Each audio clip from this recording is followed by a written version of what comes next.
Shalom, beloveds. Welcome back to 50 Shades of Femininity. This is Sister Yapashina, House of Abi Yeshaya. Today we're going to discuss how to follow. Okay, there was a sister who asked me on one of the meeting calls, one of the first meeting calls, she asked, how can she be submissive, to her husband? And that's a question that a lot of ladies are asking themselves, because it's a lot of times easier said than done. You really can't say unless you've been tested. So a man is by nature and temperament a born leader. Men tend to be more decisive and have the courage of his convictions. A woman, on the other hand, can be a bit more indecisive and waver, more easily to waver in decisions or make decisions based off of emotions. Okay? And an even more sound reason for the man to lead is that he earns the living, and if he must work diligently to provide the living, he needs jurisdiction over his life. Okay, women and children also can adapt more easily, and the final say rightfully belongs to the breadwinner. There's a great effort in this time we're living in to do away with patriarchy and replace it with equality. We see that. We have to, just choose and ask the Most High for strength to not follow the ways of the world, to cleanse us from those things that we've learned and do what we know is right according to the say of the Lord. Okay? Now, some decisions can be reached by mutual agreement, but a lot of others can't. A man and a wife may never agree on some issues. Okay, mutual agreement may take time, hours of deliberation, and there isn't always time, for that. Some decisions in daily living must be made quick. Okay, keeping the man at the head is a matter of following God's instructions, and a prudent man may hold a family council, to get everyone's ideas. He may delegate considerable authority to his wife to establish rules of the household, since she's more closely, she's the one who more closely supervises in this area.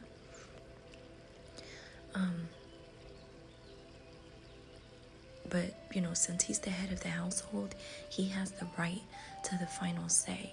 Okay, the father's word is law. And so that's just simply that. It's important to understand that although you have the sacred responsibility of motherhood, you're not their leader. Your husband is the shepherd of his flock. And that's actually a precept on that. I don't have it with me right now, but the Most High said that the man is made the shepherd of his pasture, or something like that. It's in the book of Psalms. And so we just gotta fall in order and follow their command. But let's take the account of Jacob in the Bible. Okay, after he had worked for his father-in-law for many years, the Lord said to him, "Return to the land of thy fathers, and I will be with thee." Right? He said, "I will be with thee." But although he had this instruction from the Most High, he first called Rachel and Leah into the field and talked with them. Rachel and Leah had a lot of reason where they could have bucked up against this, faced with, okay, this is our land of our nativity. This is our, our home. We've been here all our life, and now we're just going out into the unknown. We're leaving our father, our brothers, our family, and I'm gonna follow her husband, which is, might not always be the easiest thing for someone to do, right? But it's a beautiful example of submission, because Rachel and Leah answered, whatsoever God hath said unto thee, do. Okay, he now had their support. He can go in peace. Okay, a wise man will talk things over with his wife to get her ideas and win her cooperation. I just want to read this little poem here I have here. It's just a little teeny piece of it by Longfellow. The poem was called Hiawatha. As unto the bow the cord is, so unto man is woman. Though she bends him, she obeys him. Though she draws him, yet she follows. Useless each without the other.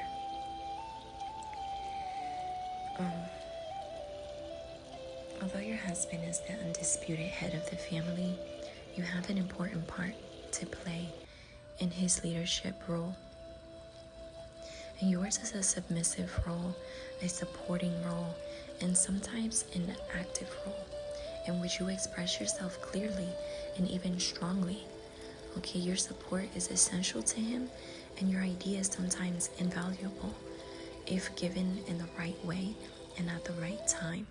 So for the sisters who hold the reins in the family and run things her own way, okay, makes plans and decisions and expects her husband to go along with it, or the woman who finds it difficult to surrender to her husband's authority, the woman who pressures her husband to do things her way, sometimes resorting to nagging, and if he resists, it results to arguments, or he'll just go ahead along with it because he's trying to keep the peace. Okay, or she who scrutinizes her husband's plans and decisions because she's afraid that he'll make a mistake. Because a lot of times that's the reason why we,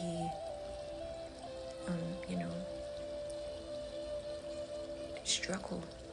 There's like a power struggle, and we don't want to let the man have the control because it's because of fear.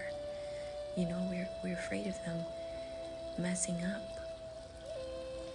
Some women become overly concerned about their husband's judgment, and they're quick to approve or disapprove. Okay, and ask probing questions with a fearful tone in your voice that shows that lack of trust, and it gives him the impression that you think he is incapable of leading. Okay, and a woman should be able to build a man's confidence, not destroy it. Okay, a common mistake that women make is to haste to give a man too many suggestions and too much advice, to tell him, what to do and how to do it, and then outline a course for him to follow. And this just plainly shows lack of trust, and it gives him the impression that you know all the answers and that you don't really need him.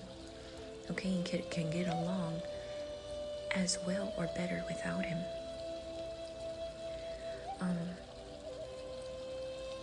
And so, do you obey your husband when you agree with him, but when you don't, it's I'll do it my own way? Do you feel the end justifies the means, that it's better to have things turn out well than to honor his leadership? Ladies, it's easy to obey when you agree, but the test comes when you don't. Alright, so we're going to discuss how we can tackle this and just become a better follower. Okay, number one, you have to have a girlish trust in him. don't be overly concerned about the outcome of things. Okay, it really all boils down to your faith. Let him worry about it. Okay, rest in your femininity.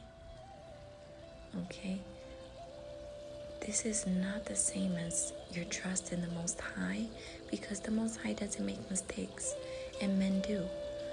But this is about just allowing, room for his mistakes, and trust his motives and his overall judgment. And in this way, you help him to grow. Okay, nothing makes a man feel more responsible as when someone places a childlike trust in them. Okay, let him lead and you follow, and you'll be surprised how well he can get along without you. And this will build your confidence in him and his confidence in himself. Okay, we must honor our husband's position as the head and have faith in the principle that God placed him at the head, and command the woman to obey. Okay, and if this doesn't sit right with you, just remember that God's ways are better than our ways. Okay? Sometimes we may see, the trouble ahead. Our husbands may be led by, it might not always be logic, and he may be led by inspiration. The ways of God don't always follow logic. Okay, so don't expect every inspired decision that your husband makes will be pleasant or turn out the way that you think it should. Okay, God may lead him into problems for a wise and unknown purpose. We all must be tried in the refiner's fire, like I mentioned on our talk about appreciation in my experience. God has mysterious ways in bringing, things about. And when your husband is led by inspiration, if you follow him devotedly, you can look back and see the hand of the Almighty power in your life and be grateful for how things turned out. Okay, so don't fail the test, sisters, because it just prolongs y'all getting out of the fire. There may be, frightening times when you would like to trust your husband and would like to feel that he's guided by inspiration, but you just can't. You detect like vanity and pride and selfishness at the bottom of his decisions, and you see that he's headed for disaster. And if he won't listen to you, you can always trust in the Most High. Okay, he's placed him at the head and commanded you to obey him for a reason, and with that you have the right to ask for his help. Okay, if you are in order and you are obeying the counsel of your husband, you have the right to go to your Heavenly Father and ask him to guide him and pray that things turn out right. And they always do in this surprising way. Okay, so again, just trust the process. The kind of okay, next, sisters, be adaptable. Okay, don't be rigid and set in your ways. Adjust to life circumstances and follow your husband where he wants to go. It's about being fluid and adapting to the conditions he's provided for you. Every woman who's an ideal wife, it makes a man happy, has this quality to be fluid. Okay, it's rare in women and it's very treasured by a man to have a woman who's just adaptable. So be unselfish and care more about him than yourself. It's about being selfless. Put your marriage in priority above all else. When you cast your bread upon waters, it comes back buttered. Okay, to make it easier follow these rules. To be adaptable, don't have inflexible, preconceived ideas about what you want out of life. Okay, where you want to live, the kind of house, the kind of lifestyle, economic level, plans for the children. It's alright to have preconceived ideas as long as they're not inflexible, because rigid ideas may clash with your husband's plans. Okay, plans that he has to carry out in order to succeed in his masculine role. Okay, to be adaptable, make your dreams portable so you can carry them with you. You know, plan to be happy anywhere. That's the goal. On a mountaintop or on a burning desert. Okay, in poverty's veil or abounding in wealth. If you focus on making a success of your home life, it's easy to make your dreams portable. Okay, and next, be obedient. Okay, obey your husband's counsel and instructions, and it'll work out for the good. The quality of obedience counts. If you obey, but at the same time you drag your feet and complain, it won't get you far. But if you obey willingly, with a spirit of just, sweet submission, God will bless you, okay, in your household, and He'll bring a spirit of harmony into your home. And your husband will really appreciate you, and he'll be softened by your yielding, by your yielding spirit. It'll soften him, okay, and that's where a man gets those tender feelings towards their wife.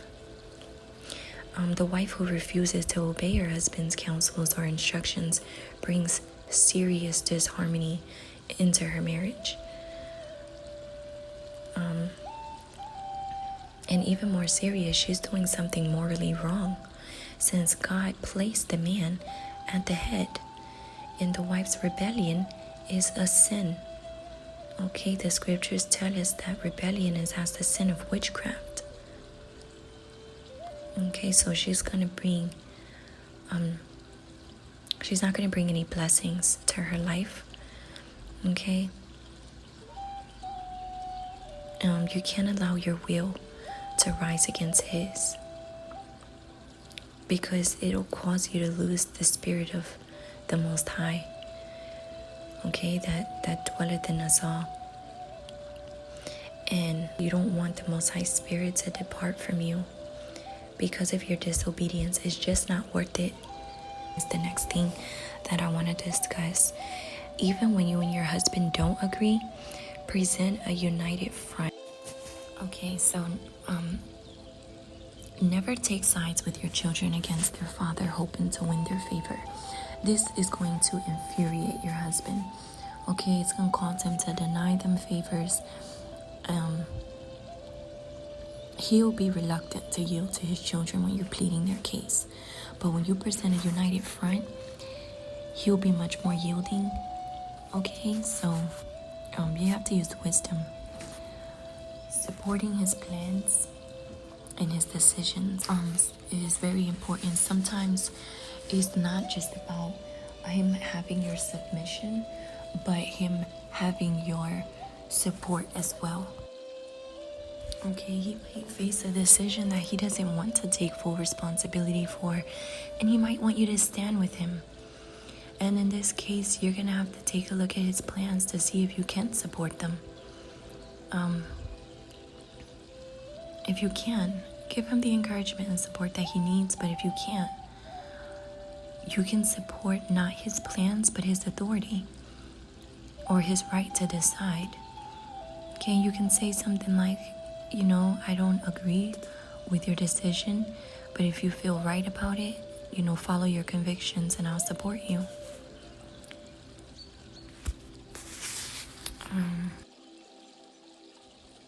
Okay, so in being a perfect follower, the points we discussed are all submissive qualities. Okay, to honor his position, let go, trust, be adjustable, fluid, obedient, supportive, even when you don't agree. Okay, but there are times when you should speak out. When you have that keen feeling about an important issue and you have to assert yourself. Okay, your perspective may be a valuable one. Your voice is important. Okay, and whether he invites your opinion or not, express yourself honestly and, if necessary, strongly. You don't have the final say, but you do have a say. Okay, and when asserting yourself, there are some rules that we should follow. Okay, first you need to think things through in your mind and be sure of yourself. If it's something you want to request or a suggestion you want to make, ask yourself, is it selfish? Is it unfair? Also, you have to ask yourself, are you just being negative? Okay, are you filled with unnecessary fears? Or again, are you being selfish? Okay, if you put a lot of thought into it, you may discard the idea yourself. All right. But make sure that you put thought into it before just jumping the gun. Next, pray about it. Through prayer, we can see clearly. Okay? And you'll either be strengthened in your convictions or made aware of the flaws. And if you see the errors in your thinking, just abandon the idea and don't think about it anymore. Okay? And if you're uncertain, continue to pray about it and ponder the idea in your mind. If you receive a positive answer to your prayer, proceed to just go to your husband in confidence and don't shrink. Okay, be self-assured and speak plainly, and if necessary, a little strongly, and tell him you have, thought about it, you've prayed about it, and now you'd like him to think about it and pray about it. After that, just trust in the Most High's plan, sisters. Okay, so we're gonna stop right here because I don't want this to be too long. I try to keep these recordings around 20 minutes. And so we'll pause and then we're going to pick back up on how to give feminine advice and the feminine counselor. Okay? So thank you so much for tuning in. I pray that you were able to take something from here. And don't worry, I'm not going to wait all the way until Tuesday to do the next upload because by next Tuesday I want to start on the next chapter. So I'm just breaking this chapter into 2 parts. So this is still under the same as far as how to follow, okay, and him as the leader. So until next time on 50 Shades of Femininity, Shalom.